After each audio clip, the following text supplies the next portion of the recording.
man. He's the myth. He's the legend. He's the scientist with all the answers and all the questions. It's time for another episode of Alex's Science Corner. Oh, thank you. Please.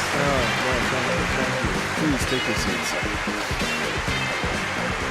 Please stop. I'm sorry. Never mind. We'll get there.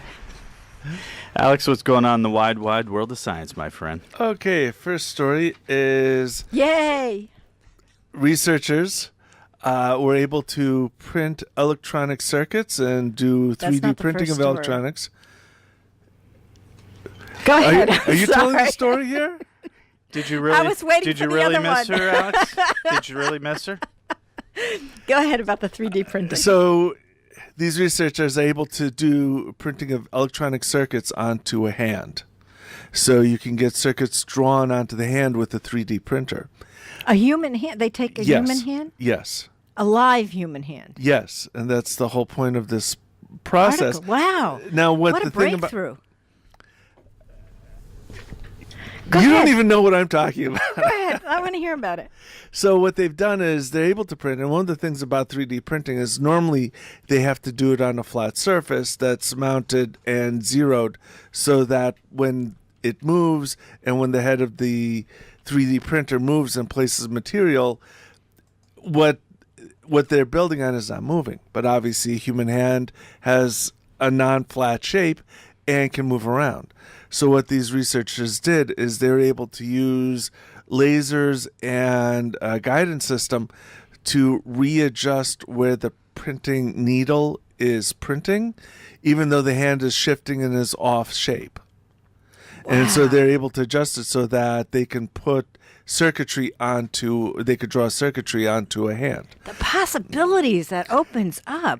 Tell me one of them, Bobby.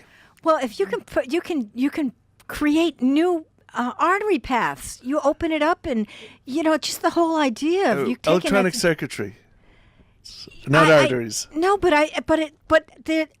I just feel like there's a leap that you can make from now creating something that's going to be beneficial to the health industry. Yeah, well, one of the challenges is that the electronics they're drawing right now are very big, and it's not going to give you enough circuitry to actually be able to do anything specific. Well, what about something with nerve damage? They could isn't the same.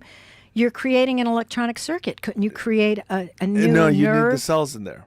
But one of the things that they are talking about is being able to repair damaged skin, because they can also use this process with cells. And so what happens with that is that they can grow the cells and then 3D print the cells onto the skin. I'm just impressed with that one. You don't feel like that there's a breakthrough there that's leading edge? I'm trying to figure out if you're displaying genuine excitement I am. or is that faux excitement? Yeah. No, I really feel like that's really fascinating to me, and I think that's very futuristic. Yeah, I mean, the fact that they can do this maneuvering of the alignment needle and because what it is there's a needle that has the material that ejects onto the surface. This is how 3D printing works. It'll inject and it moves this needle around and builds whatever Builds the on item top of what it just put down. Right. Okay. And so the surface, the big thing here is that they're able to deal with a surface that's not flat and moving. Mm-hmm. And so that's the big breakthrough. Although a secondary minor breakthrough is the fact that they've got a material that can conduct that will not burn a person when they put it onto the skin. Well, that was the other thing. I was wondering when that's happening, how that person was able to hold still to have this. Well, the material that they're using cures and conducts at room temperature, whereas other types of materials that can conduct, unfortunately, normally would be very, much very hotter. hot. Yeah. Next story is about DNA, and scientists have discovered that DNA can actually have a second type of structure, or even a third type of structure. I can't believe that. And what it is they've seen this structure before. To describe it, if you think of DNA, you take a ladder and twist it, and that's what you normally think of as DNA. what they would do, or what they found, is there are certain parts where if you take a section of one of the sides of the ladder and just stretch it way out to the side and put rungs onto that, and then have it can loop back and cross over and interconnect with itself. So it looks like a sideways ladder attached to the main ladder. Now, researchers had seen this before, but they thought it was just part of something that happened when they would create the samples that they'd be checking for, that the material there would be very acidic material that they would use to create and pull apart the DNA so they can look at it. They thought that these structures were coming out because of that process. Well, they've now learned that shape, that interconnected and interlocking shape, is actually natural within the cell. Now, the next thing they're trying to figure out is, how does that make the DNA different? Mm-hmm. Because obviously it's been there, but is that a fluke in a particular DNA chain that appears and that it just doesn't have any effect? Or does that fluke occur and cause damage because it's off?